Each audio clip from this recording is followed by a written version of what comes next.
Veja no ICL Notícias, segunda edição. Porque ele começou a escrita e ele falou assim: eu tenho a letra muito feia, moça, você pode me ajudar a escrever? Melhor já ir engolindo o choro. Seja firme e persistente. Lula diz que Bolsonaro deveria cair na realidade, em vez de chorar por ter virado réu. Ao invés de chorar, caia na realidade e saiba que você cometeu um atentado. Rota de fuga bolsonarista. Sobrinho de Bolsonaro e réu no STF, Léo Índio dá no pé para a Argentina e Moraes cobra explicações. Coincidências estranhas. Jamil Chad comenta os negócios de Eduardo Bolsonaro nos Estados Unidos. O ICL Notícias, segunda edição, está no ar.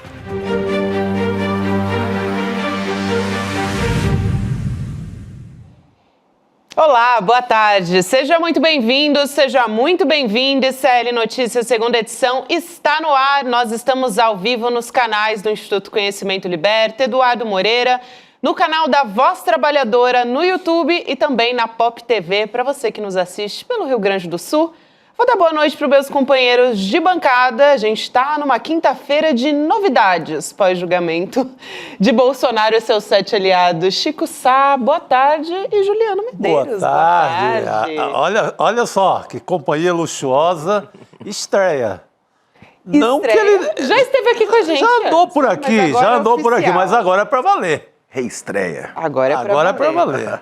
O Juliano fica com a gente nesse começo de programas às quintas e sextas-feiras para comentar com a gente, analisar, trazer apurações sobre as notícias do Brasil e do mundo. É isso, não vai faltar notícia, gente. Muita coisa acontecendo e muita informação chegando de todo lado aqui no ICL. É Maravilha, isso. Bom contar contigo, camarada. Seja muito bem-vindo mais uma vez, agora bem-vindo oficialmente.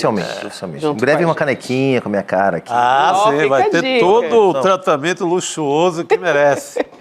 É isso aí, a gente continua, claro, a gente está essa semana só falando sobre isso, né? O assunto do ano, talvez do momento mais importante da nossa história recente, que é o julgamento que levou o Bolsonaro ao banco dos réus, junto com os aliados dele. E a gente teve uma reação do presidente Lula a respeito disso, né? Não tinha se pronunciado ainda, muitos políticos progressistas falaram sobre isso. Agora o Lula disse que, olha, Bolsonaro, ao invés de chorar, você deveria cair na realidade, foi o que ele falou. Então, queria que a gente trouxesse primeiro o vídeo da reação do presidente Lula sobre tudo isso, para a gente começar aqui o nosso Série Notícias, segunda edição. Bora? Maravilha. Então vamos nessa. Vamos lá. Sabe, não é o homem Bolsonaro que está sendo julgado. É um golpe de Estado que está sendo julgado. É a conduta desse cidadão que está sendo julgada. Então eu penso que se ele tiver culpado, ele tem que se contentar com a punição. Isso vale para todos os 213 milhões de habitantes. Então, ao invés de chorar, caia na realidade e saiba que você cometeu um atentado contra a soberania desse país. Olha, eu já vou aproveitar e chamar a Carolina Brígido para essa nossa mesa redonda, porque eu quero saber o que a Carol achou desse vídeo, dessa reação do presidente Lula. Carol, boa tarde para você, que está chegando aí depois de dias de muito trabalho e a gente continua, né, com tudo ainda. Plantão permanente agora. É isso. Boa tarde, Gabi. Boa tarde, meninos. Boa tarde a todos que estão nos acompanhando hoje. Realmente, vai ter trabalho daqui para frente que não acaba mais, porque acabou esse julgamento dessa primeira denúncia, mas tem outros julgamentos por virem adiante. Essa fala do presidente Lula me parece que deixou bem clara que não é só um episódio jurídico o recebimento da denúncia contra Bolsonaro no STF. É claro que isso respinga para o mundo político, é claro que Lula, como o principal adversário de Bolsonaro, adversário no campo político e vice-versa, né?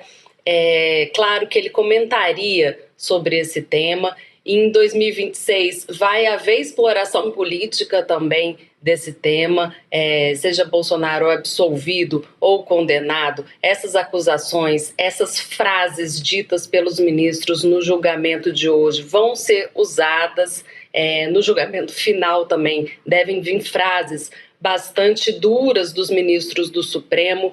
Então, não tem como a gente se iludir de achar que isso é apenas um processo no campo jurídico, né? O STF tem essa preocupação, inclusive, para deixar resvalar o menos possível esse tema no campo político, tentando antecipar esse julgamento para não respingar ali nas campanhas eleitorais de 2026. Mas essa frase de Lula me parece inevitável, é como se fosse já um pontapé para a campanha de 26, seja Lula candidato ou não.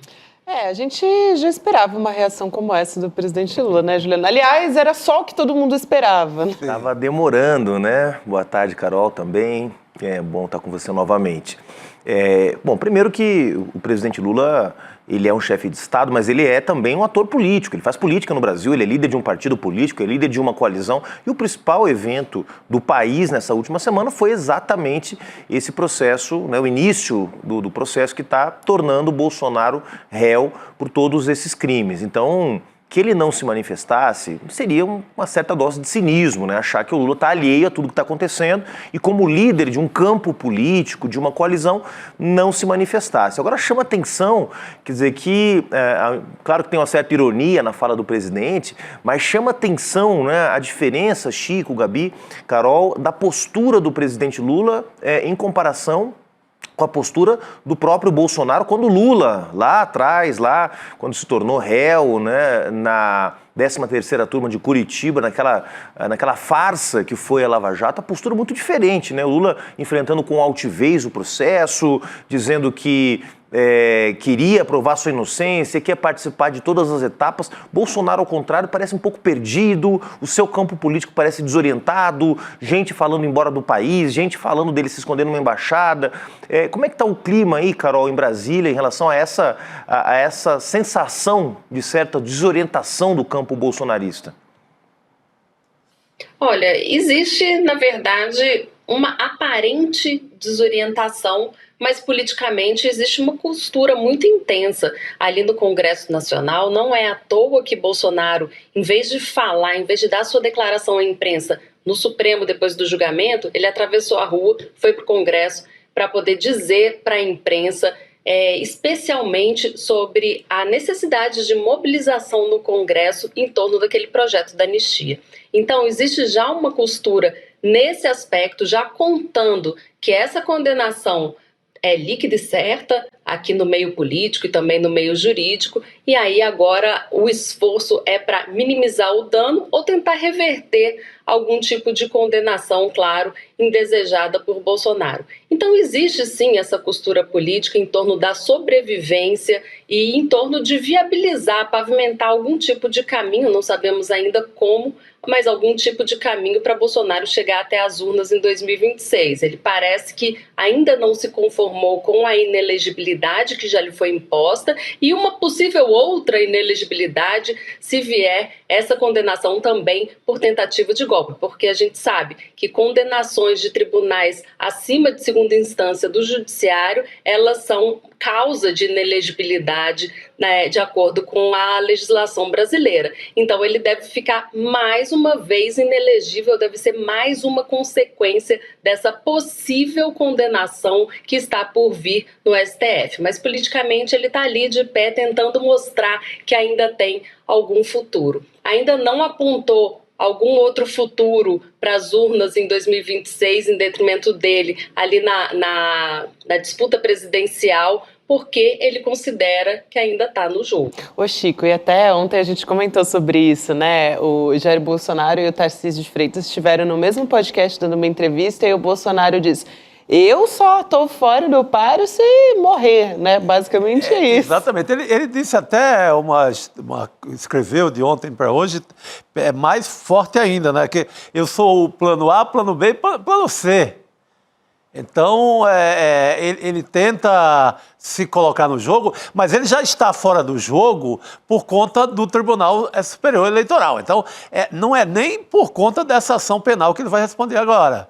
É que eles acabam embaralhando tudo eles embaralham para né? dizer assim, que vai haver uma coisa mágica chamada anistia no Congresso e vai ficar livre. Não, mesmo que a anistia vote, essa parte da quebradeira de todo mundo e tal, e que livre ele dessa ação penal, digamos assim, ele ainda tem o TSE. E, claro, tem também no caminho, como eu li hoje na grande colunista Carolina Brígido, não sei se vocês conhecem. Essa colunista é boa, hein? No Platô.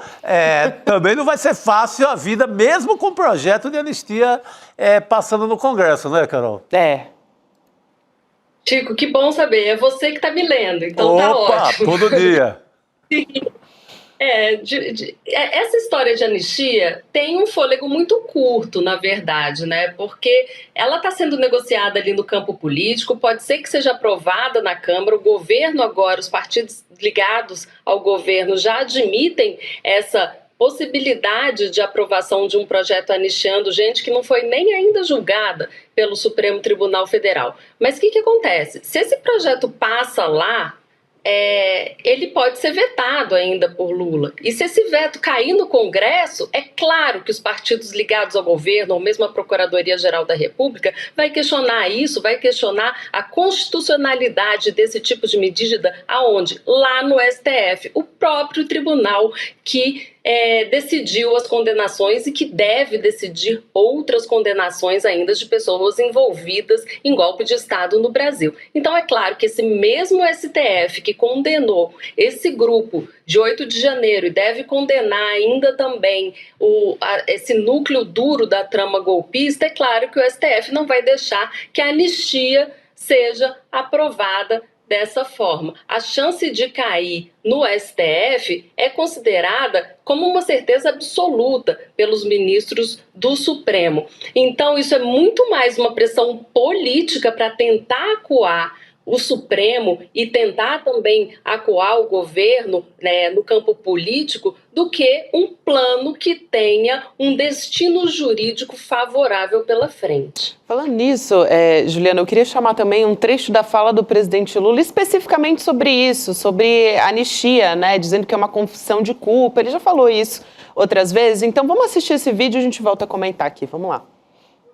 É visível que o ex-presidente tentou dar um golpe no país, é visível por todas as provas que ele tentou contribuir para o meu assassinato, para o assassinato do vice-presidente, para o assassinato do ex-presidente da Justiça Eleitoral Brasileira, e todo mundo sabe o que aconteceu nesse país. Não adianta agora ele ficar fazendo bravata, dizendo que está sendo perseguido. Ele sabe o que ele cometeu. Só ele sabe. Só ele sabe o que ele fez. Ele sabe que não foi correto. E não adianta ficar pedindo anistia antes do julgamento. Quando ele pede anistia antes do julgamento, significa que ele está dizendo que foi culpado. A gente está dizendo aqui já há algum tempo, né, Carol, aqui no ICL, lembrando, na verdade, que houve na costura para o apoio do bolsonarismo, a candidatura do Hugo Mota, algum nível de entendimento sobre esse projeto. Esse é o projeto principal do bolsonarismo na Câmara dos Deputados. O bolsonarismo não quer saber de votar nenhum projeto econômico, para a saúde, para a educação, para a inflação de alimentos, não tem nada disso. Eles só querem votar anistia para o Bolsonaro.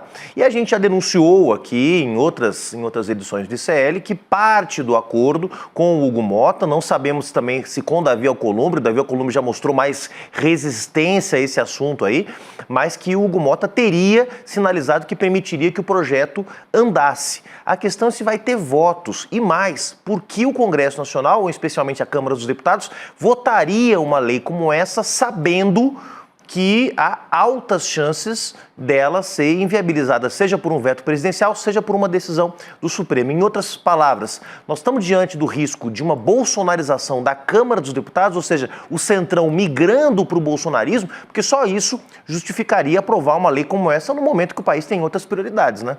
Mas tem uma coisa, né, Carol, Juliano, Chico, ontem, naquele pronunciamento do Bolsonaro, depois do julgamento, só tinha o Ciro Nogueira do Centrão ali, né?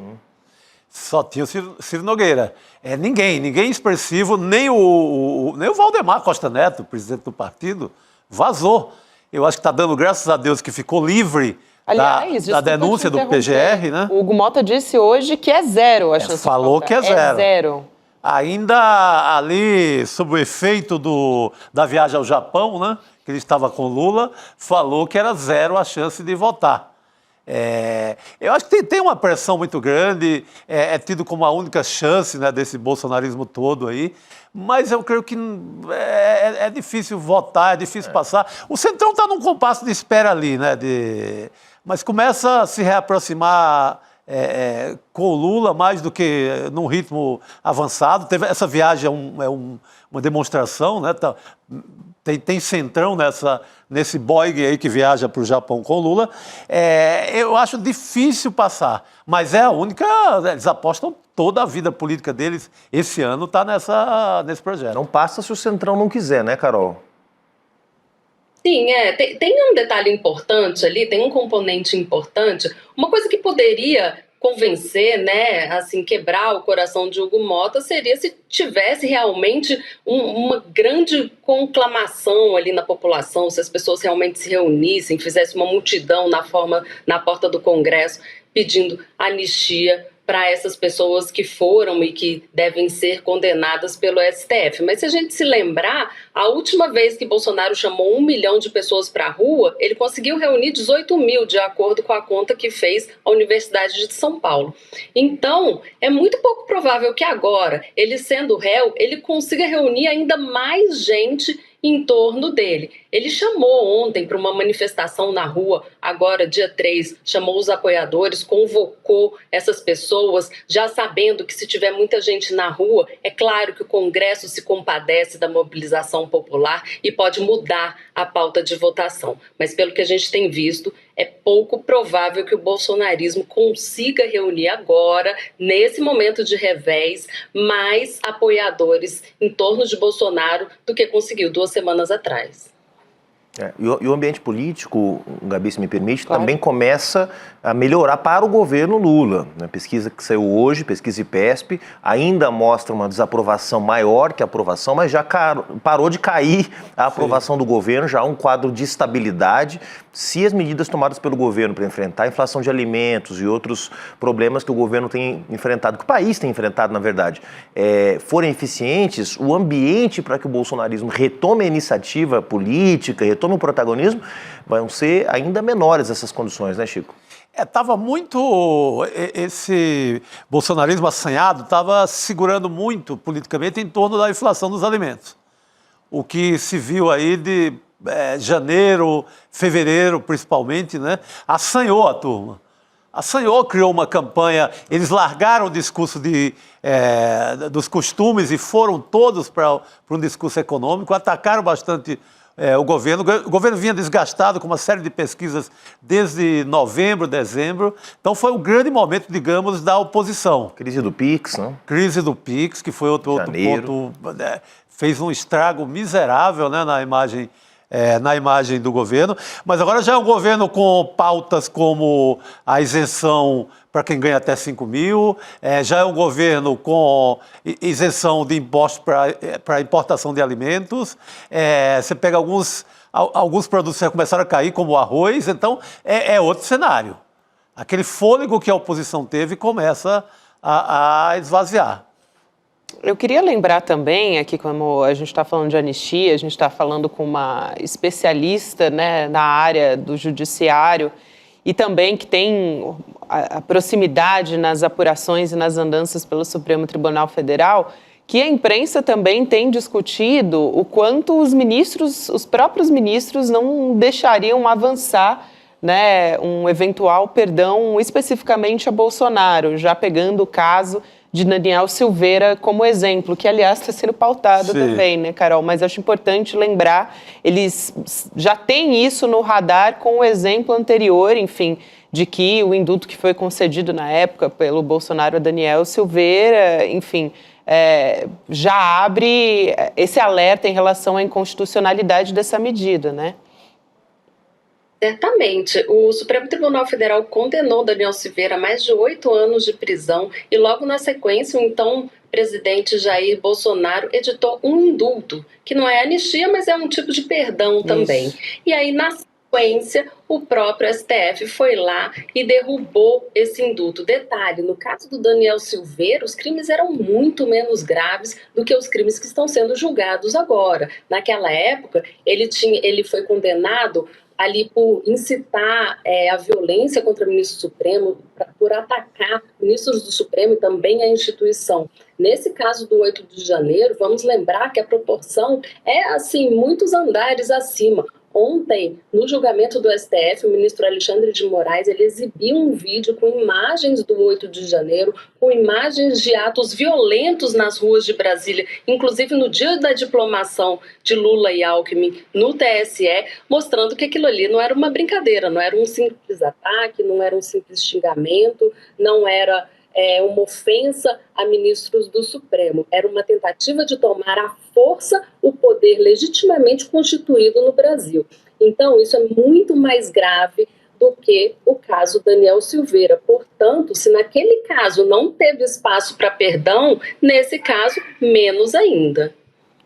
E sempre lembrando que os ministros do Supremo também não fazem política assim à luz do dia, né, como deputados, senadores, ministros, né, Chico Sá, mas são muito influentes também em Brasília, tem, né, muitas ações contra deputados e senadores são julgados no Supremo.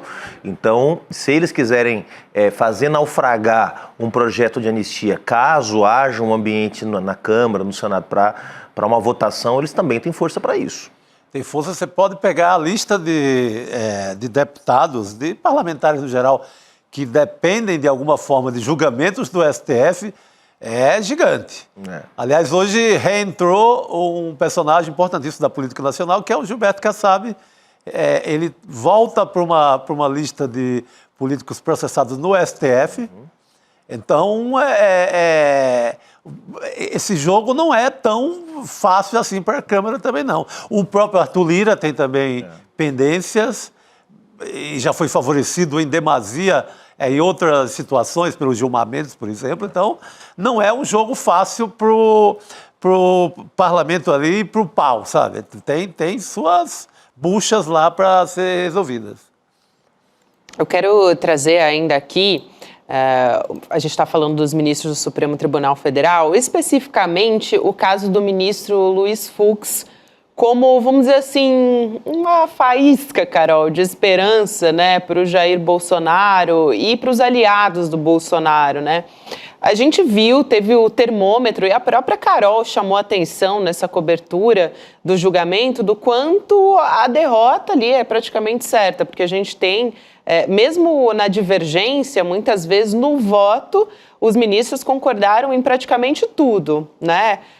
Nessas questões preliminares, enfim, e tudo que foi pautado nesses 2 dias de julgamento. Agora, o ministro Luiz Fux, o posicionamento dele pode ser visto, como é que está sendo visto, melhor dizendo, Carol, pela defesa dele, como uma maneira, talvez, uma possibilidade de reduzir os danos, né, de uma imagem que já está uma situação que está muito difícil para o Jair Bolsonaro nesse momento. É isso, Gabi, é uma luz no fim do túnel, no meio de uma unanimidade, porque apesar dessa denúncia ter sido recebida pela unanimidade dos ministros da primeira turma, o ministro Luiz Fux ele fez uma série de ponderações que acendeu ali um brilho no olhar dos advogados de Jair Bolsonaro e de outros condenados. Ele apontou questões que a própria defesa já tinha trazido no processo sobre a trama golpista, como, por exemplo, a questão do foro privilegiado. O Fux ponderou que esse grupo não deveria estar sendo julgado no STF porque eles não são detentores de cargo que enseje o direito ao foro especial e aí, portanto, deveria ser na primeira instância e, se por acaso fosse no STF, teria que ser no plenário, diante da gravidade do assunto e da presença de um ex-presidente da República. Esses argumentos foram rejeitados pela maioria do plenário do STF, da primeira turma, e aí acabou que Fux ficou vencido. Daí, ele também ponderou a questão da dosimetria, que é o cálculo da pena quando alguém é condenado. A gente viu ali que os executores dos crimes, eles pegaram 18 anos de prisão. Tem em curso o julgamento daquela moça, aquela cabeleireira chamada Débora Santos, a menina que pichou com batom a estátua da justiça. O ministro Alexandre de Moraes propôs uma pena de 14 anos de prisão para ela. Flávio Dino concordou e, na sequência, Fux pediu vista. Daí, no julgamento de ontem, ele voltou a falar: olha, eu pedi vista porque eu quero questionar o tamanho da pena imposta. Realmente, se a gente for pensar que os executores receberam 17 anos de prisão, quem tramou um golpe de Estado vai receber uma pena muito maior do que o que tem ainda de anos pela frente na vida. Então, essa é uma questão com a qual o Supremo vai precisar se deparar, sim. E daí, algumas pessoas aqui em Brasília começaram a comparar o comportamento de Luiz Fux com Marco Aurélio Mello, que era um ministro que já está aposentado hoje, mas que ele costumava ficar vencido em votações do Supremo, ficava isolado, muitas vezes o placar era de 10-1. Eu acho que não, porque nesse caso o Fux votou junto com Alexandre de Moraes pelo recebimento da denúncia. Ele está muito mais para Ricardo Lewandowski, que na época do julgamento do Mensalão fazia um contraponto com Joaquim Barbosa. Joaquim Barbosa, ele sempre votava pela condenação da maioria dos réus, na época foram 40 denunciados, a maioria deles foi condenada também por essa condução mais dura no campo penal de Joaquim Barbosa, e Ricardo Lewandowski sempre fazia um apelo ou pela absolvição de vários réus ou para puxar para baixo a dosimetria das penas. A minha aposta é que Fux se comporte dessa forma. Se não for pela absolvição, vai ser para puxar mais para baixo o patamar das penas atribuídas aos réus condenados. Eu nem acho nada grave que o Fux, por exemplo, no caso da Débora lá, da cabeleireira, ou em outros milhares de casos relacionados ao 8 de janeiro, tente puxar tirar 2 anos, 1 ano, acho que é do jogo jurídico. Tem até muita gente que é não punitivista que até acha justo. Inclusive gente na esquerda. Então eu não acho isso nada demais, eu acho que isso ajuda, inclusive, a esvaziar o projeto de anistia. Se você tem o Congresso, começa a reduzir ali 1 ano, 6 meses, em alguns casos, eu acho que isso é do jogo, do jogo ali. O advogado tenta proteger legitimamente o seu cliente, tenta tirar 1 ano, meio ano, tenta dizer que foi menos grave o que ela cometeu do que o cara que quebrou o relógio. Isso é democrático. Eu acho que é muito democrático, aliás. O Fux acho que está nesse varejo, mas na questão do voto eu concordo contigo, acho que ele não vai quebrar a unanimidade. Ele vai, num varejo, mandar vários sinais de uma possível revisão de pena aqui e outra acolá, que é muito legítimo, não tem nada anormal. Anormal é um projeto de anistia, imposto ali pelos parlamentares para acabar com tudo. Mas se você está no jogo jurídico, não tem nada de antidemocrático. É diferente de um projeto que vem ali para zerar tudo que a Justiça fez até agora. É isso. Perfeito. Desculpa, só Imagina, acrescentando, Carol. muitas vezes as pessoas... Decisões do Supremo Tribunal Federal são mais fortes quando são unânimes. Muitas vezes a discussão do contraditório enriquece, inclusive, o julgamento, a formação da jurisprudência. Não precisa ter um pensamento único numa Suprema Corte para a Suprema Corte ter força nas decisões que profere. Então, é importante que um ministro traga uma ideia diferente, ainda que fique vencido. Inclusive, é importante para que essa decisão não seja anulada lá para frente, porque um pensamento único pode dar a ideia de que o Supremo não debateu aquela questão da forma como deveria, da forma como a gravidade demanda que se debata, né? Exato, porque o importante é não deixar sem punição. Se o Supremo, Gabi, está punindo, se tem punição, o que é que passa? Passa para a sociedade que criminoso tem que ser punido. Mas se tem folga ali jurídica para diminuir 2 anos de cadeia, 1 ano, ou ir para o semiaberto, isso é totalmente democrático e dentro do mundo jurídico é inteiramente permitido, né? É super importante essa ponderação que vocês trazem. Carol, obrigada demais por hoje, por essa semana, querida. A gente se vê em breve. Valeu. Obrigada, gente. Até logo. Beijos. Até mais. Aliás, vou aproveitar e me despedir do Juliano também. Opa! Juliano, a gente Foi vai fazer uma prazer. troca aqui. Estava esquentando aqui os tamborins para receber ele. Isso. E até amanhã, né? Amanhã você tá de volta. Amanhã estamos de volta. Muito boa a estreia agora oficial, não é isso? Muito bom, valeu. Rodrigo Viana, que chega diretamente do Urgente, porque hoje a gente está com a programação normal de voltamos. volta, né, Rodrigo? mesa redonda. Sem maratona hoje, Nossa né? Senhora. Sem Mesa redonda, voltou tudo ao normal. Eu e o Rodrigo ontem a gente almoçou, tomou café. Tudo dentro do estúdio. Tudo dentro, jantou. Foi tudo aqui.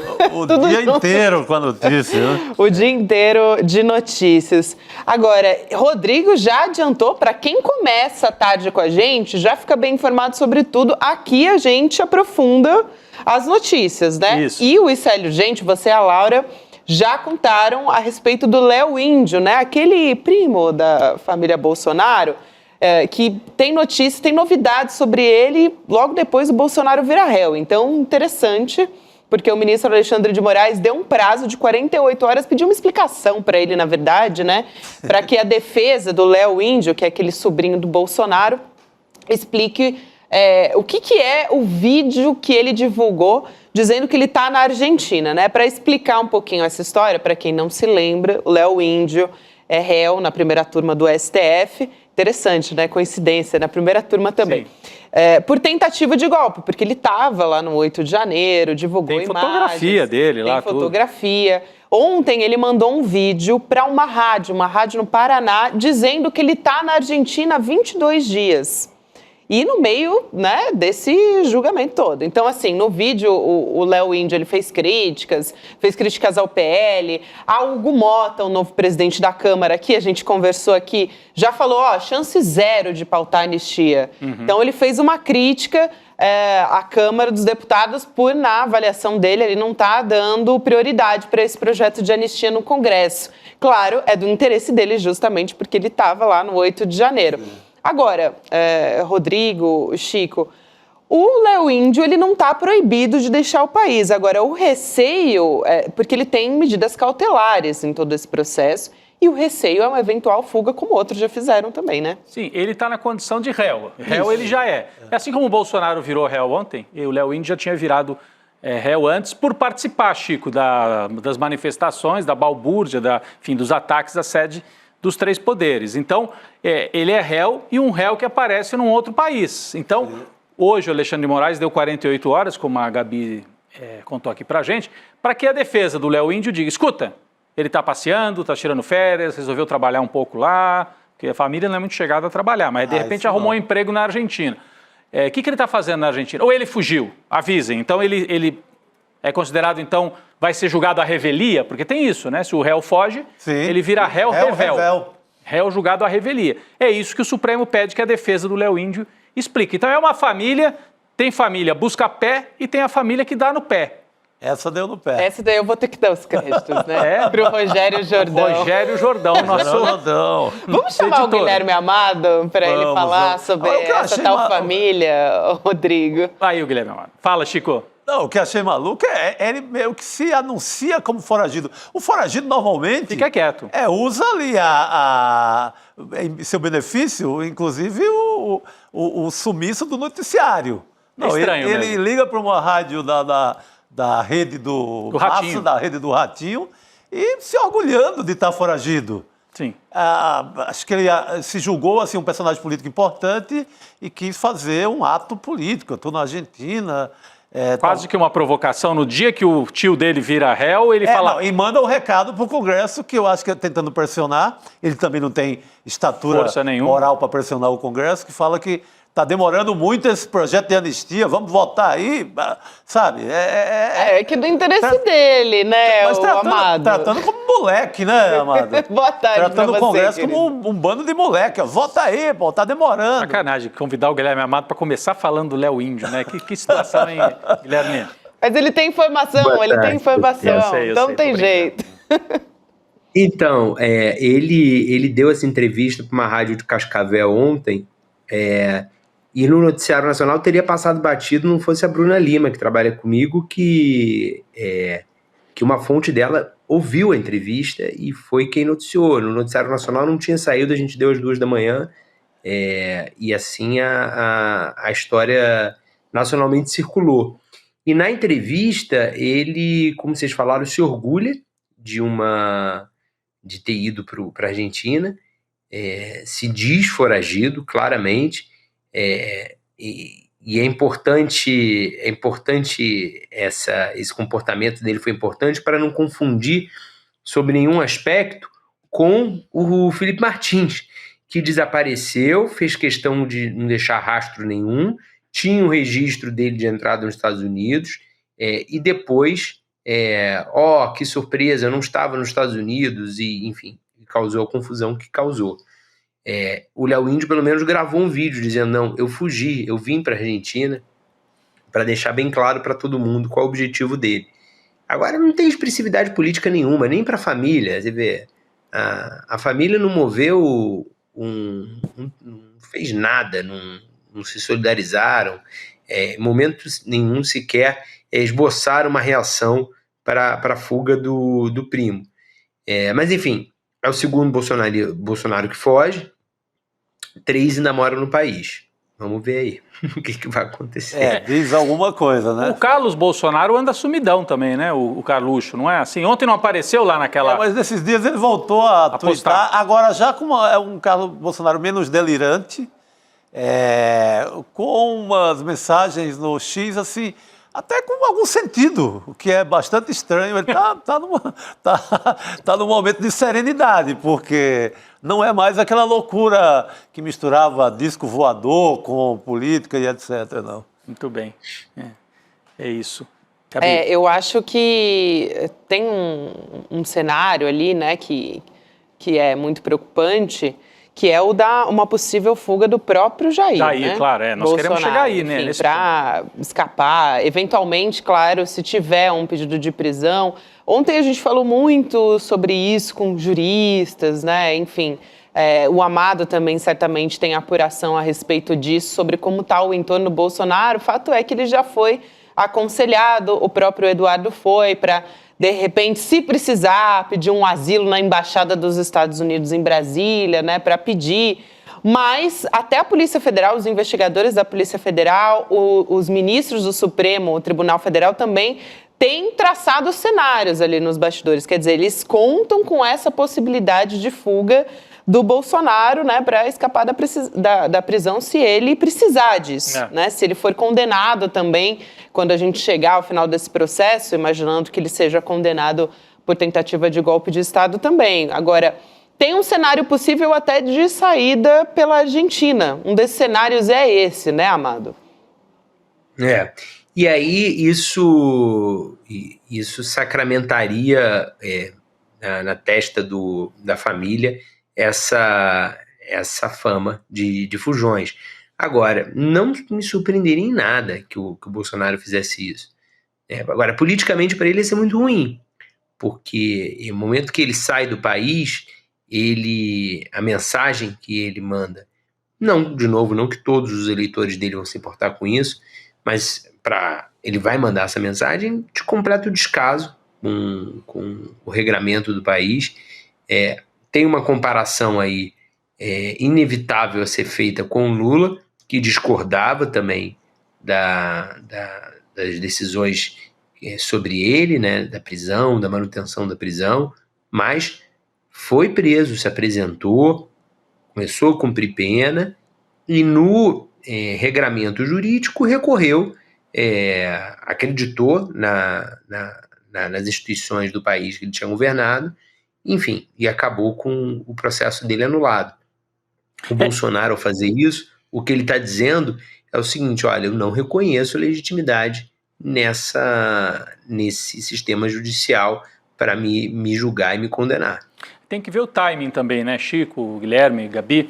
Porque se é verdade que o Bolsonaro quer manter a candidatura dele, até para ele ter relevância e poder pressionar e utilizar o peso político dele para tentar, de alguma maneira, reverter mais tarde uma condenação, o interesse dele é esticar essa corda o máximo possível. Se ele escapasse do país agora, ele perde peso em relação a uma candidatura para o ano que vem, porque ele já esvazia isso. Então, eu tenho essa impressão, não sei se o Guilherme, o Chico, vem de outra maneira, de que se ele for realmente fugir, ele vai deixar mais para o fim do ano, para a hora que avançar mais o julgamento, tiver a condenação, mas ainda os recursos ainda não tiverem sido julgados, enfim, porque se ele fizer isso agora, ele primeiro que facilita tudo para a sucessão dele dentro da direita e perde força, talvez perca peso para negociar até com o Tarcísio ou com quem quer que seja. Escuta, se você ganhar, né, você depois aprova um indulto para mim, alguma coisa nesse sentido. Concordo inteiramente. Acho que ele tem que vender mais caro isso. Até se houver fuga,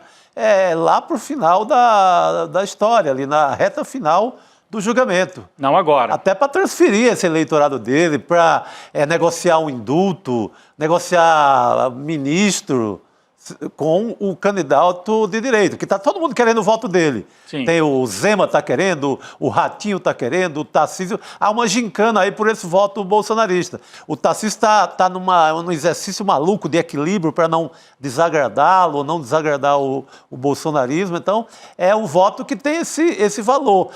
Mas eu não acredito na fuga ali, vai numa fronteira dessa, pula o muro, vai para o outro lado. Eu acredito muito em algo negociado com uma embaixada. Inclusive com a da Argentina.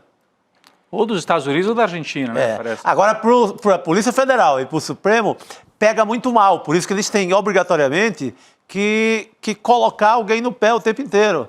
Eu lembro de outras fugas espetaculares, como a do PC Farias, por exemplo. Para na Tailândia. Quase derruba o recém-impossado governo Itamar Franco.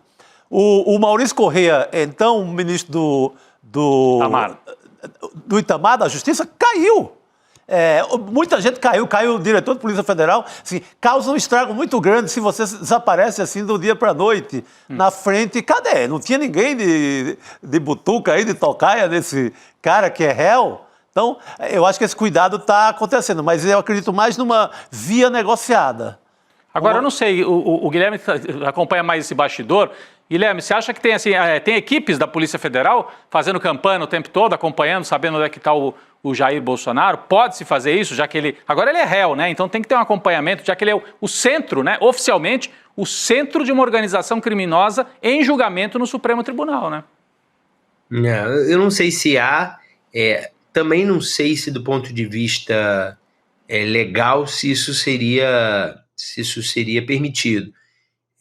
O que não quer dizer que a inteligência da Polícia Federal não tenha os seus diferentes caminhos para apurar uma informação ativos em relação a isso, né? Mas não seria estranho, né? Tivesse uma campana permanentemente acompanhando o Jair Bolsonaro. Ele é réu de um caso central para o país e tudo, mas ele tem a liberdade dele de ir e vir garantida até que ele seja condenado, né? Isso tem que ser preservado. Perfeito, é isso mesmo. Agora ele jogaria também, entregaria a questão dessa reivindicação de anistia, jogaria tudo no lixo, né? Pois é. Adeus. Pois é, por isso que eu acho que a tendência é ele tensionar ainda durante vários meses para vender o mais caro possível o apoio que ele vai ter que dar em algum momento, até porque, como você lembrou ontem, hein, Chico, ele ser candidato ou não a presidente nem passa pelo que está acontecendo no Supremo agora. Ele está inelegível pelo TSE, não é pelo Supremo. O TSE já julgou que ele está inelegível há 8 anos. Então, não é por isso que ele não vai concorrer. Ele já não vai concorrer à eleição agora, aconteça o que acontecer. Né? Mas vai vender caro essa história aí. Acho que tende a vender. Vai fazer muita confusão, como fez naquele discurso meio delirante de ontem. Ainda vai para a rua tentar mais uma vez, vai tentar de tudo. Certo, Gabi. Eu acho que, tem aquele porém que eu trouxe um pouquinho antes do Rodrigo chegar aqui, que eu acho que ali nos ministros vai esbarrar como está agora o caso do Daniel Silveira. A gente tem os 5 ministros do STF que votaram para manter preso o Daniel Silveira, que lá no passado foi alvo ali da benevolência do Jair Bolsonaro, né, que deu um indulto para o Daniel Silveira. Mas acho que, levando em conta esse histórico, os ministros, de repente, não deixariam passar um indulto ao Bolsonaro. Pensando lá na frente, se tivesse, sei lá, um Tarcísio ou alguém da extrema-direita... Essa é uma discussão, assim, né? Muito lá na frente. Olha, eu acho que deixaria, viu? O Supremo, a gente elogia e tem ministros incríveis mesmo, etc., com vasta formação, mas historicamente o Supremo vai com as ondas. Se a onda virar para a volta um governo de extrema-direita, e muda toda a paisagem, muda toda a história e é negociável. Acho que mudaria, mas é só um chute meu. É um palpite também jogando lá para frente, supondo mas o histórico é importante, Eu acho que também vale a pena a gente pegar o termômetro da sociedade, e quem tem feito isso é a Quest, né? A respeito da anistia, especificamente, né? No próximo final de semana, a Quest vai fazer uma nova pesquisa, vai a campo para ouvir as pessoas, o que os brasileiros pensam da anistia. Em dezembro, a gente teve um levantamento da Quest a respeito disso, e, importante, o resultado foi que 75% dos brasileiros são a favor da condenação dos golpistas. Só que, se a população não está apoiando, a gente tem uma situação no Congresso que é diferente. Apesar do Hugo Mota, a gente também já falou sobre isso, já falou, olha, anistia, a chance da gente pautar essa discussão é zero. Ele falou isso hoje. Só que os deputados, o Estadão ouviu os deputados, né?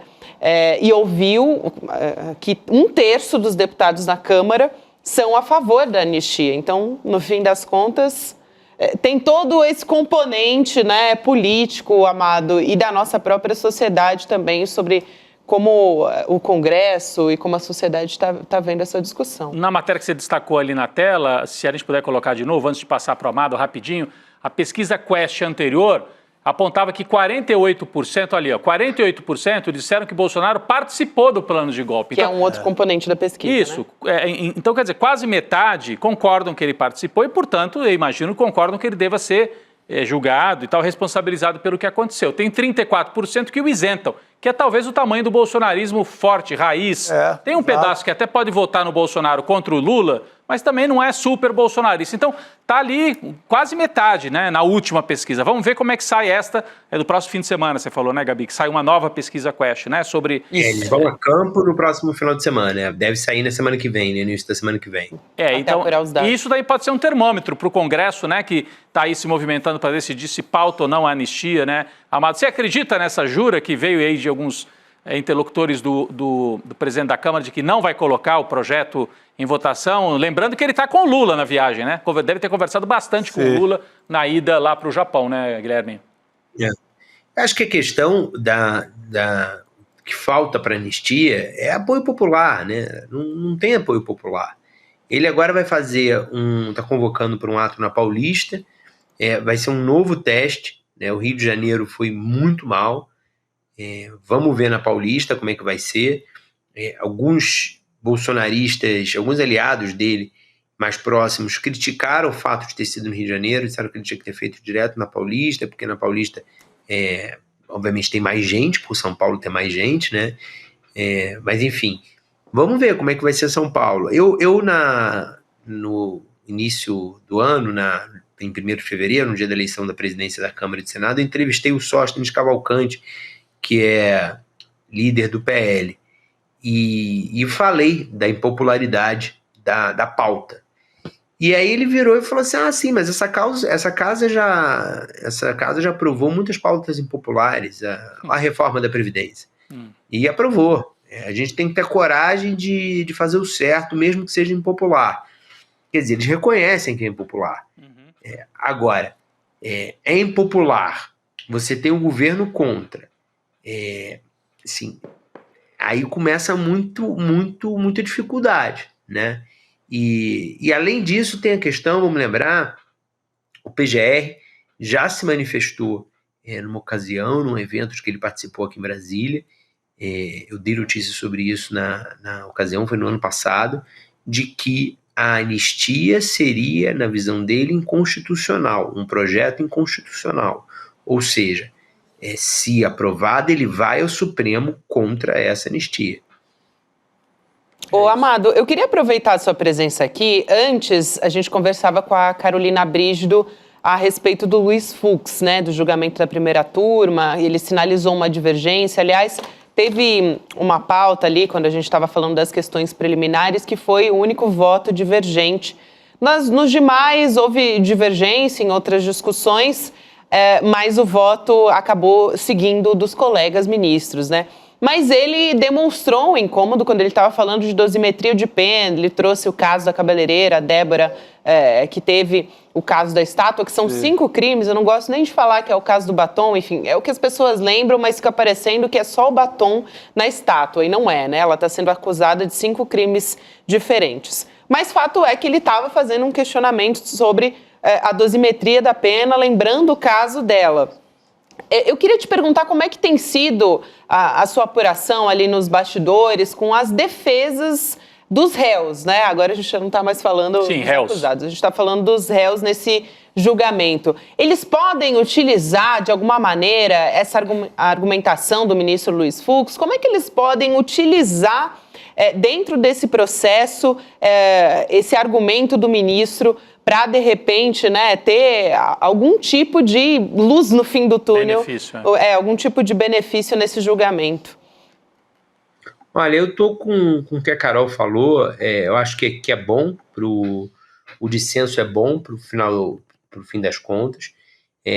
Agora, é inevitável que os advogados vão usar, né? O Fux foi o primeiro a externar uma divergência ao que o Alexandre estava falando, ao que o Alexandre vem fazendo, e isso vai ser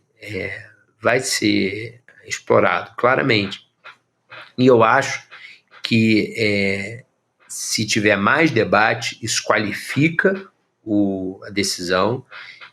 Acho que se eventualmente, inclusive, no caso da Débora Rodrigues, houver um recuo, eu acho que isso também é visto como isso pode ser visto como um Supremo que não está com a faca nos dentes e completamente alheio às críticas que recebe. Então, não acho que isso seja a questão. Esse caso da Débora Rodrigues, eu ouvi de um ministro que também discorda da decisão, e não é o Luiz Fux, uma frase muito interessante quando essa história começou a ganhar corpo. Falou assim: o Alexandre de Moraes atravessou a rua para escorregar na casca de banana do outro lado, dizendo que ele não precisava, nesse caso da Débora Rodrigues, ter proposto essa pena, e que ter outros casos que tivessem modulações, isso para o Supremo seria bom, porque mostraria um equilíbrio, tipo, olha, a gente está olhando caso a caso, a gente não está botando todo mundo na mesma régua, enfim.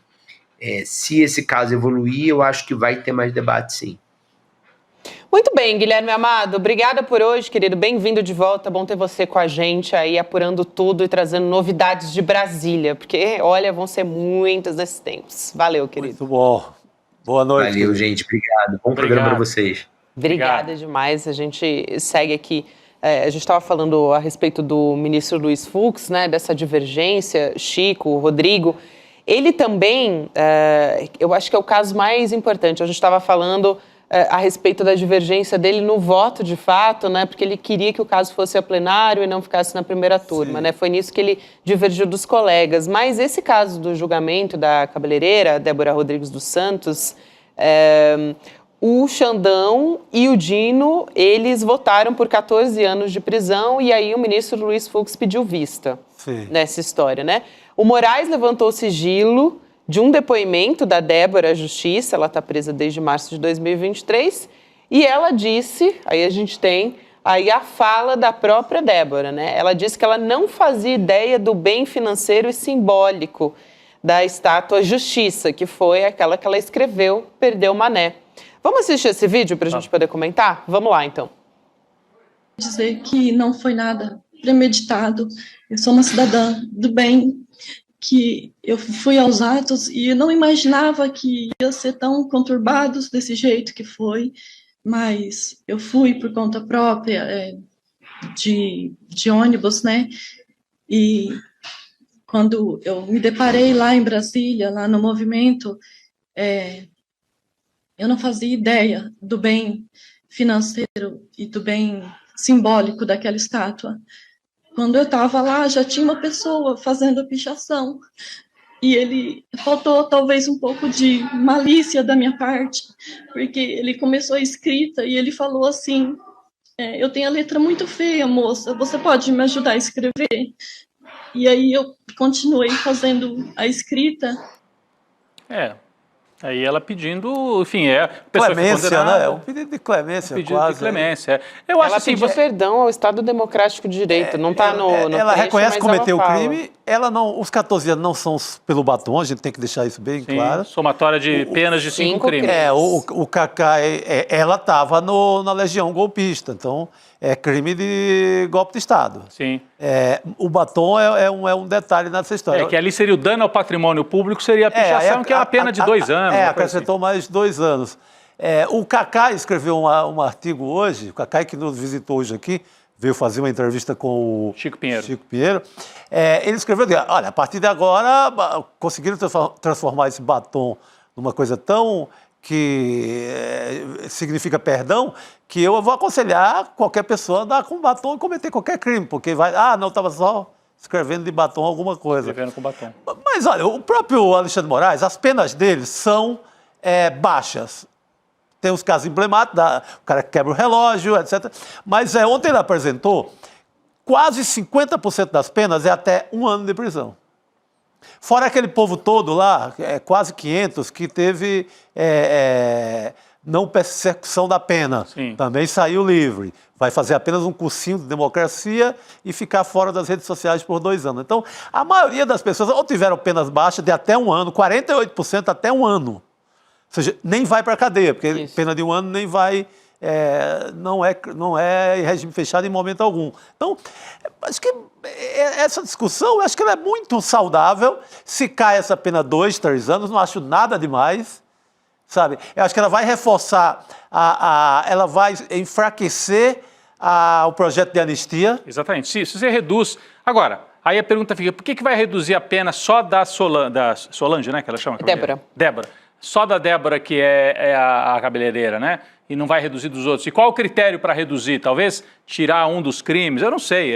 Agora, se reduzir, tira essa pressão. Tem que fazer. Ela deve ter um advogado, ou advogado bolsonarista, não sei. Pedir uma revisão, né? Pedir uma revisão de pena e discutir. Olha, fulano de tal quebrou o relógio, tanto. Fazer uma dosimetria comparada, que é figura, está dentro dessa discussão.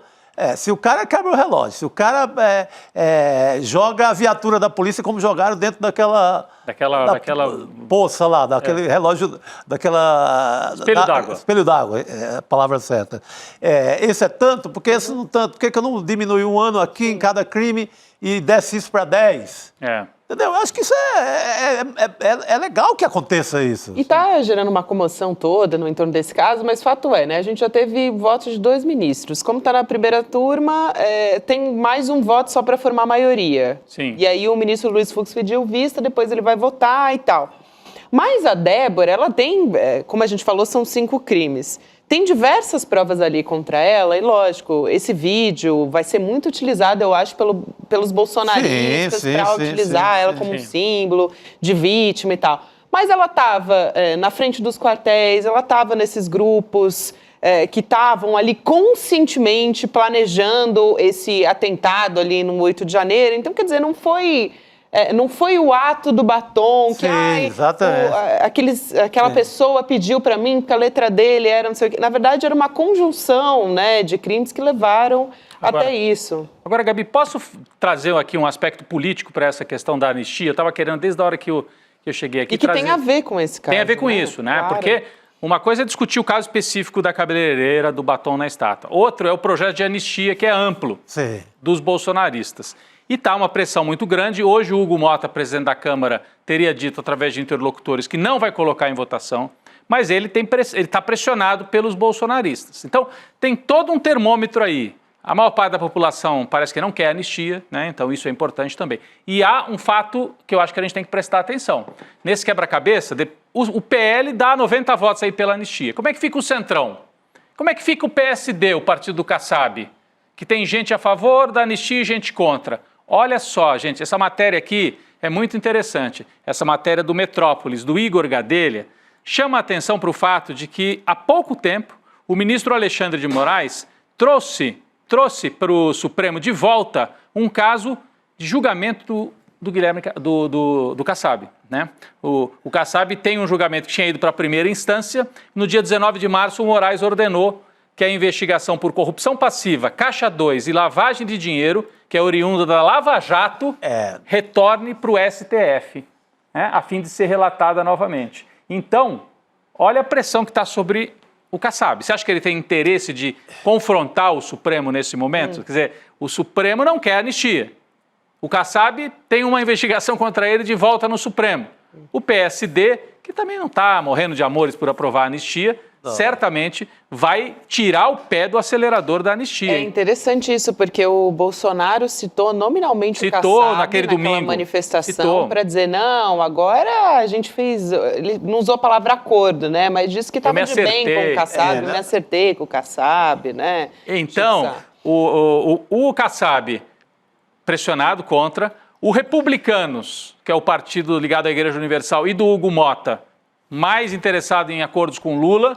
Então você tem PSD e Republicanos contra. União Brasil a gente não sabe, mas não está assim tão fácil aprovar a anistia. Não é esse passeio que o Bolsonaro está dando. Não, e outras figuras do Congresso emblemáticas, como o próprio Arthur Lira, muita gente tem. O próprio Hugo Mota, o Alcolumbre, tem rolo no Supremo pesado, naquela operação contra o Rei do Lixo lá da Bahia. Sim. Implicando, inclusive, funcionários do seu gabinete em Brasília. Então, não é esse jogo tão fácil assim para o bolsonarismo no Congresso, não. Você vê, o Supremo tem muito poder. É um dos 3 poderes da República. Então, mas quem tem voto é o Congresso. Mas o Supremo é um poder que tem muita capacidade de pressão também. E a gente está vendo nesse caso aqui. Puxou de volta, Kassab, pode ir a julgamento no Supremo. Então, acho que vai Kassab não é de brigar com justiça. Não é. Porque é muito sábio no jeito de fazer política. É isso. Vamos prestar atenção nisso também, Gabi. Com certeza, vamos. Porque, olha, todo mundo ali querendo tirar um pedacinho dessa história, né? No fim das contas, isso é super importante, assim, da gente ver essa movimentação, porque no fim das contas a gente está falando de Centrão. Kassab é Centrão também. Então, eu queria propor aqui rapidinho um respiro pra gente, a gente sempre tira esse momento do programa, né, para lembrar que a gente precisa cuidar da nossa saúde, viu, gente? O Kassab deve estar pedindo, muda de assunto, estão falando de investigação, o Kassab está falando aqui no meu ouvido, se você quer saber. Tira isso. Para com isso, está falando de e-mail, investigar eu? Investigar a mim por quê?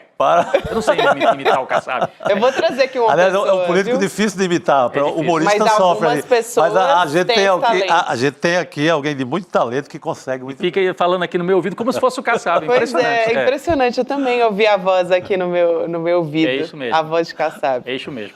Bom, gente, eu queria lembrar, claro, a todo mundo, a gente vem falando todos os dias sobre o PEX, que é o nosso evento que inaugura uma jornada esportiva no ECL. Então, a gente tem destacado alguns desses grandes atletas que a gente vai trazer na nossa jornada. E um deles, Rodrigo Viana, é o Júlio César de la Cruz, que é um boxeador cubano. É uma lenda do boxe cubano.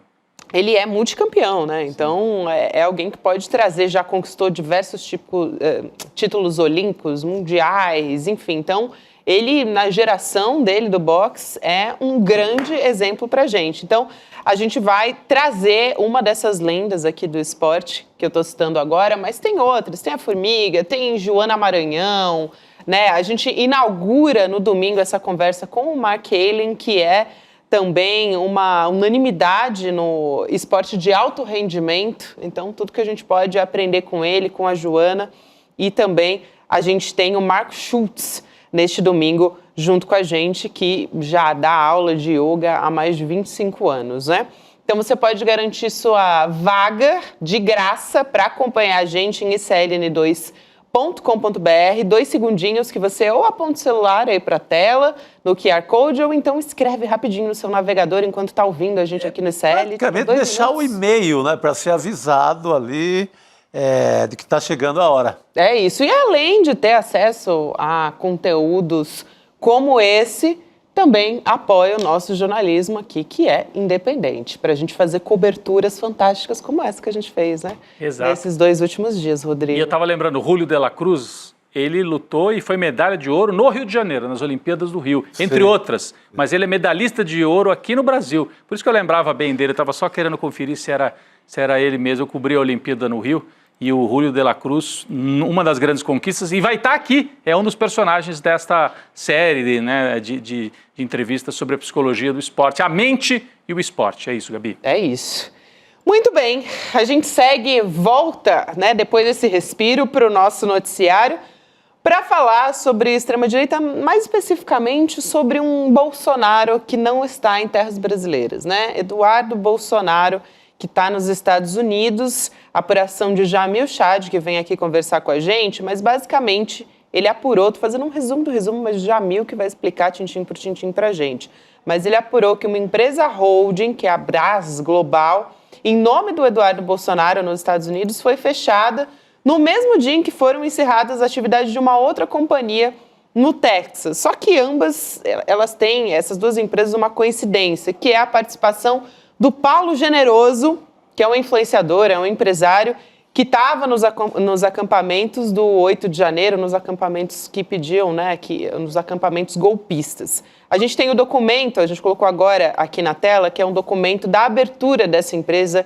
que é a Braz Global. Você vai ver aí que aparecem os nomes do Eduardo Bolsonaro, do Paulo Generoso, que eu citei agora, e também do André Esteves, que, na verdade, é um personagem que talvez vocês se lembrem, porque ele tem um sobrenome bem específico, assim, na nossa memória a gente acaba lembrando por isso, que é o André Porciúncula Esteves. Ele foi secretário de Incentivo à Cultura do governo Bolsonaro. Sim. É até curioso falar incentivo à cultura, do governo Bolsonaro. Porque não houve incentivo à O cultura. nome já estava lá do cargo de outros governos. Jamil, boa tarde, aliás, já é boa noite. Conta essa história pra gente, explica melhor a sua apuração, por favor, querido. Chega aí mais. Boa noite para vocês todos. Olha, vamos ponto a ponto. Em primeiro lugar, Gabi, é tudo isso aí que você falou. Incentiva a cultura, enfim, vamos deixar para lá esse nome por enquanto, vamos passar aqui para os dados que nós temos. Então, em primeiro lugar, sim, a abertura dessa empresa, a Braz Global Holding, na cidade de Arlington, no Texas. Daí, tudo bem, não há nenhuma ilegalidade em abrir uma empresa. O detalhe é que, claro, essa empresa vem com 2 sócios. O primeiro deles, além de Eduardo Bolsonaro, o primeiro deles, como você falou, é Paulo Generoso, repleto aí de informações sobre ele, inclusive sobre essa questão dos atos diante dos quartéis, e aí André Esteves, que, claro, chegou a ser, na verdade, até secretário do governo Bolsonaro, que lidava justamente com a captação de recursos da Lei Rouanet. Olha só, vamos dizer assim, a coincidência, Enfim, tem essa empresa. Há uma segunda empresa, também em Arlington, e aí só entre André Esteves e Paulo Generoso. As duas empresas, a que tem Eduardo Bolsonaro como sócio, e a outra que não tem Eduardo Bolsonaro como sócio, mas tem os seus sócios, obviamente implicados, elas têm endereço no mesmo local, na residência de Paulo Generoso, na cidade de Arlington. Agora vem justamente o fato novo, vamos dizer assim, que nós estamos revelando hoje aqui. Essas duas empresas, a Braz Global Holding, de Eduardo Bolsonaro, e a outra empresa, que basicamente era só dos outros 2 sócios, elas foram fechadas exatamente no mesmo dia, um ano depois. Um ano depois, em 2024, já em abril de 2024. Então, essas duas empresas, elas simplesmente são fechadas. A gente pode colocar aqui, viu, Jamil, as imagens. A gente tem, enquanto você está explicando, porque acho que ajuda, na sua apuração, a você poder explicar melhor. Então, vou chamar agora do fechamento da Braz Global, O dia do fechamento. Pode prosseguir, 18 de abril de 24, ali, ó. Exatamente, 18 de abril de 24, então, quando a empresa é fechada. E justamente a outra, no caso, essa é a Liber Group, que é a outra empresa, na verdade, que tem Paulo Generoso e André Esteves como sócios. Essa empresa, então, é fechada nesta data. E a outra empresa, justamente do nosso ex-deputado, o deputado licenciado, também é fechada na mesma data. Essa é uma coincidência, mais uma, né? Porque elas têm outra, elas obviamente são várias coincidências. A primeira delas é de que elas estão registradas na mesma residência. A segunda delas é que elas são fechadas no mesmo dia. Tem mais uma coincidência. Elas são abertas lá em 2023, enquanto Jair Bolsonaro, o ex-presidente, estava nos Estados Unidos.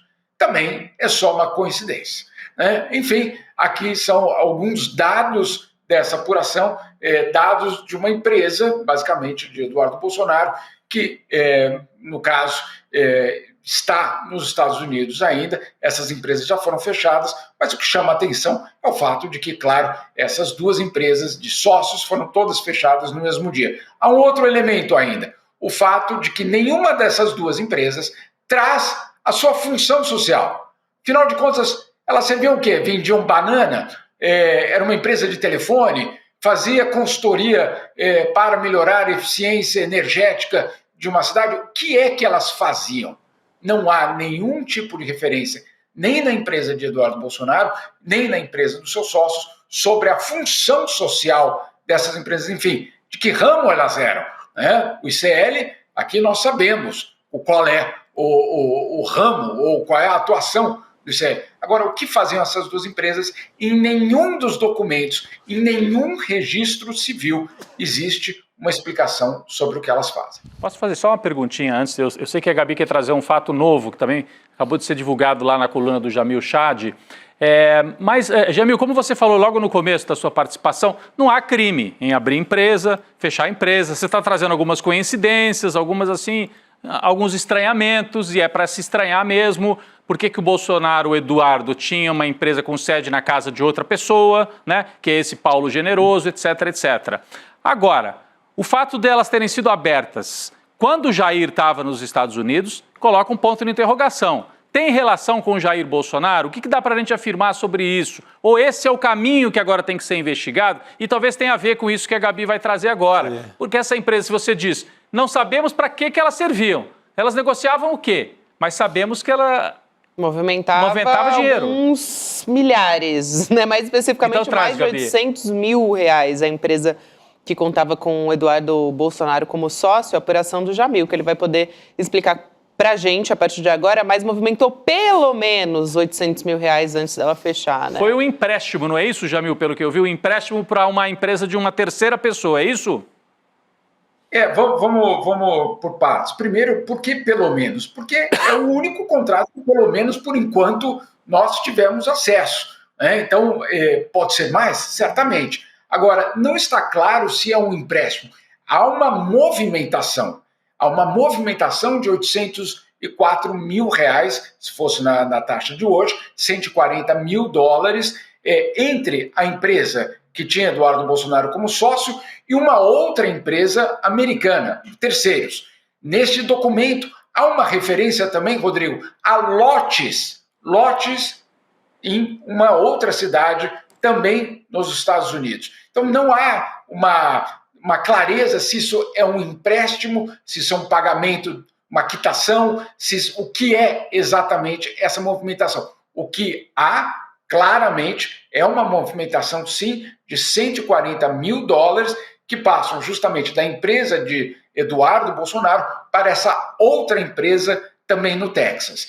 Essa é a constatação que a gente pode fazer logo depois dessa movimentação, 2 meses depois dessa movimentação, a empresa então é fechada. Mas não há, pelo menos por enquanto, e de acordo com os documentos que nós tivemos acesso, que são documentos dos registros comerciais do estado do Texas, não há uma clareza sobre o motivo dessa transferência de 140 mil dólares.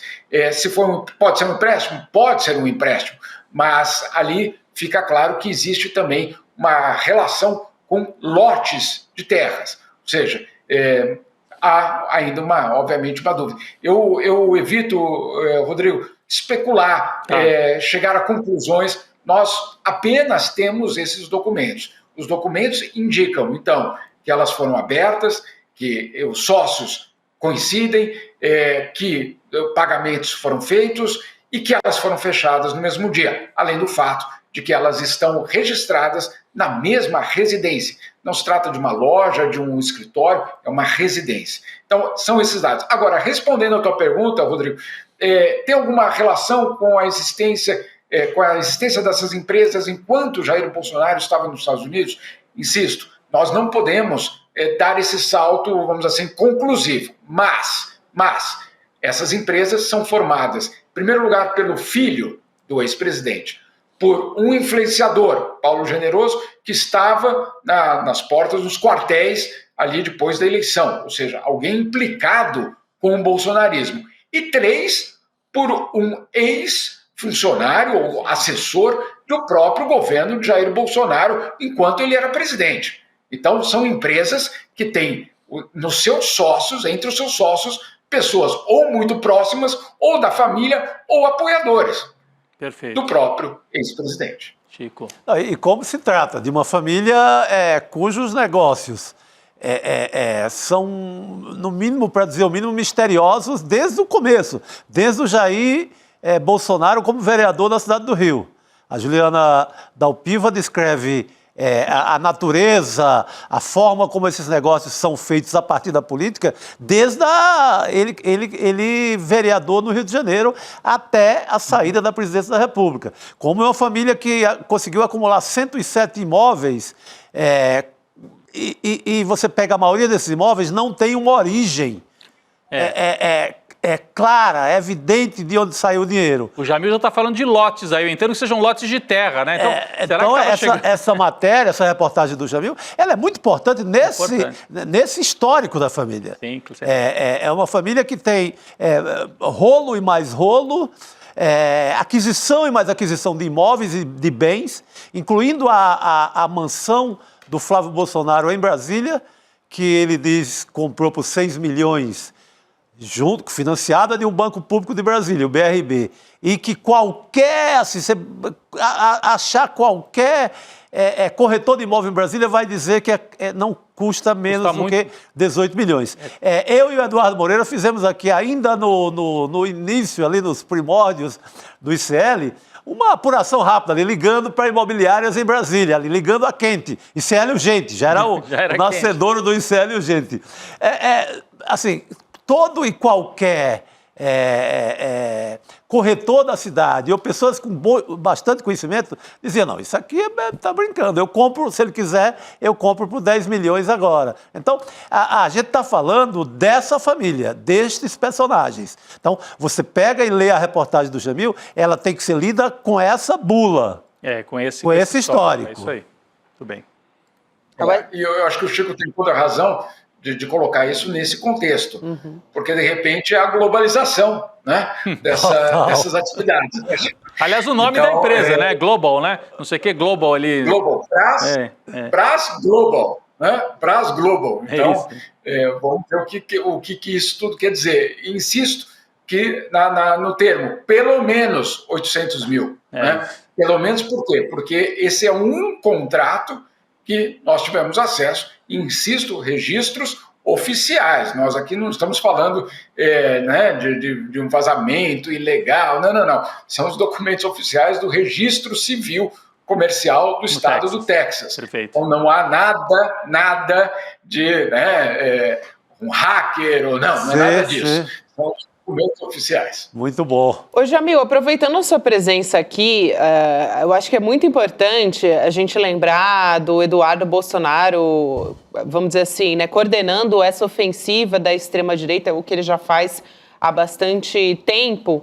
Mas, claro, a gente teve um momento muito importante essa semana, que foi Bolsonaro e os aliados dele se tornando réus, nesse caso da tentativa de golpe ali do 8 de janeiro. A gente até esperava uma reação quase que imediata, não só do Eduardo, mas dos Estados Unidos, de alguma forma, dos aliados do Donald Trump, ou até de parlamentares, né, como foi ali. Ele conseguiu a adesão, vamos dizer, de 2 parlamentares ao plano dele, né, do Eduardo Bolsonaro, que fez uma movimentação ali, mandou carta para a Casa Branca, dizendo, olha, a gente quer uma moção, a gente quer uma resposta para o ministro Alexandre de Moraes. No fim das contas, até agora, a gente não teve uma resposta que a gente imaginava que viria, né? Já que Eduardo Bolsonaro está lá para dizer que supostamente o Brasil, claro que não, mas ele quer fazer crer que o Brasil vive numa ditadura. Como é que está a sua apuração aí sobre o que está acontecendo no governo dos Estados Unidos, entre os trumpistas também? Esse silêncio do Trump, ele pode ser quebrado em algum momento?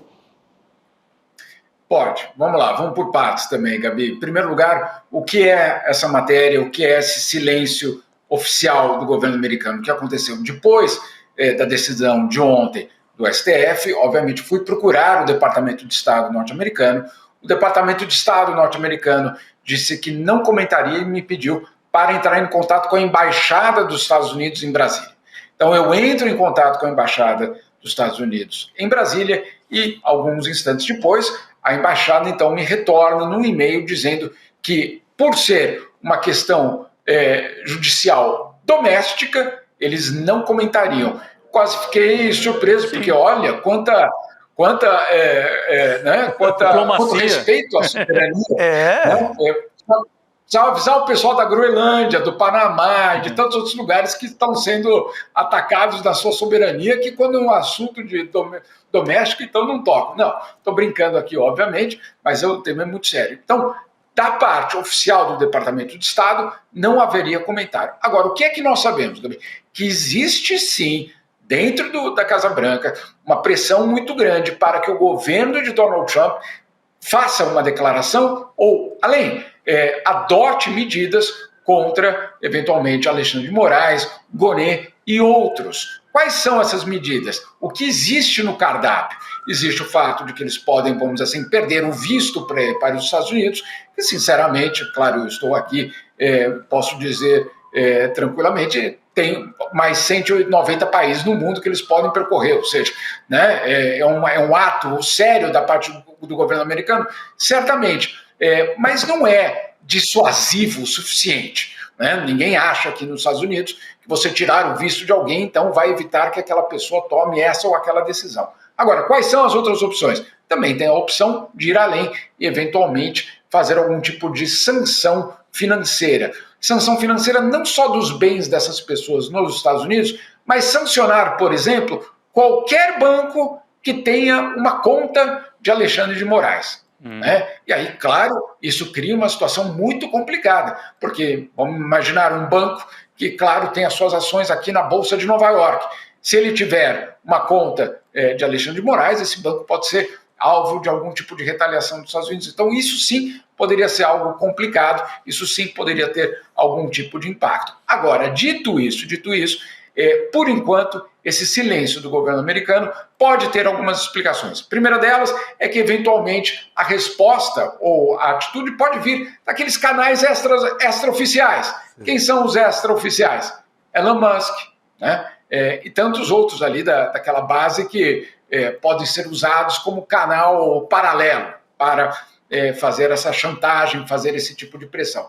Outra opção, esperar um pouco, esperar até eventualmente uma condenação ou não de Jair Bolsonaro, para aí, então, fazer uma reação formal. Aí sim, aconteceu, por exemplo, com o Tribunal Penal Internacional, quando o procurador-geral, então, faz o indiciamento de Benjamin Netanyahu. Foi necessário o passo final para que o governo americano adotasse algum tipo de sanção contra aquele procurador. Então, esses são os cenários. A verdade é que a história que não acabou e o centro dela é 2026. Eu queria fazer só uma explicação que eu tenho ouvido muito aqui, que é a seguinte: não é a salvação de Jair Bolsonaro que é o centro da questão aqui. Não é a figura de Jair Bolsonaro. É um movimento de extrema direita. Isso. É isso. Isso é fundamental. O que eles querem não é sair ao resgate de Jair Bolsonaro, o líder, o mito, etc. Não. O que querem é justamente causar algum tipo de abalo para que a extrema-direita no Brasil eventualmente vença a eleição em 2026. Esse é o ponto fundamental. Para ter um apoio como tem o do Javier Milei, né? Na Argentina, por exemplo. Pode ser um Tarcísio, não precisa ser o Bolsonaro, pode ser o Tarcísio. O Tarcísio colocou o boné também do Trump, tá tudo em casa. É tudo trampista. Todo mundo sabe fazer trampa. a gente chegando aqui ao final do programa. Eu achei que o Lula ainda ia falar aqui. Não temos o Lula falando ou não dá mais tempo? Na verdade, o que o Lula falou, ele comentou a respeito de uma outra história. É outra história, então não tem a ver, mas tem a ver, na verdade, com a atuação política do Donald Trump, com a história da guerra comercial e das taxações, porque ele anunciou uma nova taxação, né, Jamil? Eu acho que não dá mais tempo da gente colocar o comentário completo do presidente Lula, mas dá para dizer que ele falou da taxação dos carros importados, porque isso, na verdade, pode acabar afetando o Brasil diretamente. Então, o Lula voltou a falar que pode recorrer ao OMC, né, a Organização Mundial do Comércio, que vai adotar a taxa da reciprocidade, se de fato afetar o Brasil, né, Jamil? É algo que o Lula já disse, mas no fim das contas, o Itamaraty ele tem adotado uma postura mais de, vamos dizer assim, mais tranquila, né? Mais de cautela, ainda não adotou essa taxa de reciprocidade que o Lula vem prometendo. Mas o Lula falou, o Trump não é xerife do mundo, foi a frase do Lula. Sim. Durante a visita, acho que foi durante a visita ao Japão, né? Isso, exatamente. Ainda no Japão. Exatamente, que a gente comentou mais cedo também. É isso. Gabi, tem 3 pontos nessa passagem do Lula pelo Japão que eu acho que vale a pena recuperar, que é o seguinte, ele fala 3 coisas. A primeira delas é defender a democracia. 2, ele faz uma convocação, aos líderes internacionais e, claro, ao primeiro-ministro japonês. Primeiro, defender a democracia. 2, defender o livre comércio. 3, defender o multilateralismo. São 3 respostas, basicamente, ao governo de Donald Trump, que, claro, ataca a democracia, ataca o livre comércio e ataca o multilateralismo. Então, essa mensagem do presidente Lula foi talvez a central. Sobre os carros, rapidamente, qual é o perigo para o Brasil? É que essas tarifas se estendam a autopeças. O Brasil exporta por ano mais de $1 bilhão em autopeças para os Estados Unidos. Então, se essas tarifas, e isso na ordem executiva de Donald Trump de ontem, ficar muito claro que ali é só o começo de uma eventual tarifaço, que também pode envolver autopeças em algum momento. Se isso acontecer, é um segmento bastante importante da exportação brasileira que poderia ser afetado. Super importante, mais uma preocupação para a gente, como se a gente tivesse poucas, né? O que sobrou da indústria de autopeças brasileira, que já foi muito mais forte. Já foi muito forte. Mas ainda tem um peso grande, aqui no estado de São Paulo, em Minas e tal, pode ser afetado. É isso, Jamil, obrigada por hoje, bom trabalho por aí, querido. Qualquer novidade do pronunciamento, né, do governo estadunidense, você também vai trazer pra gente. Obrigada demais pelo seu trabalho. Um abraço para vocês todos. Abração. Gente, vamos chegando aí, né, ao nosso final de CL Notícias segunda edição. Rodrigo, Chico, hoje foi regime de trabalho normal. Mais normal. É normal porque é no Brasil, né? É nessa fase do mundo absoluta. Que nada é normal, mas... O plantão absoluto, pelo menos a gente já voltou aqui para a programação normal do CL Notícias, mas amanhã a gente está de volta a partir das 7 horas da manhã com o Desperta e à noite também com o CL Notícias segunda edição. Tudo de volta ao normal. Obrigada demais, meninos, por essa semana. Tchau, tchau, gente. Boa noite para vocês. Boa noite. Quem nunca teve vontade de jogar tudo pro alto e desistir? Eu, sinceramente, umas 3 vezes por semana tenho. É brabo, né? E cada um enfrenta desafio, dificuldade numa área diferente da vida. Eu acho que uma maneira da gente superar isso é através do esporte. Através dos ensinamentos que os esportes trazem para a nossa vida. A gente resolveu fazer um grupo que vai aprender com os maiores profissionais do esporte do mundo e, além disso, vai estar junto ali, tendo programas de treinamento, tendo aulas, tendo um acompanhamento para poderem caminhar nessa direção da superação pessoal. Esse programa começa no dia 30 de março, às 8 horas da noite, com uma aula inaugural aberta com Mark Allen, o maior triatleta de todos os tempos. Ninguém pode deixar de assistir essa aula incrível. Um abraço e até lá.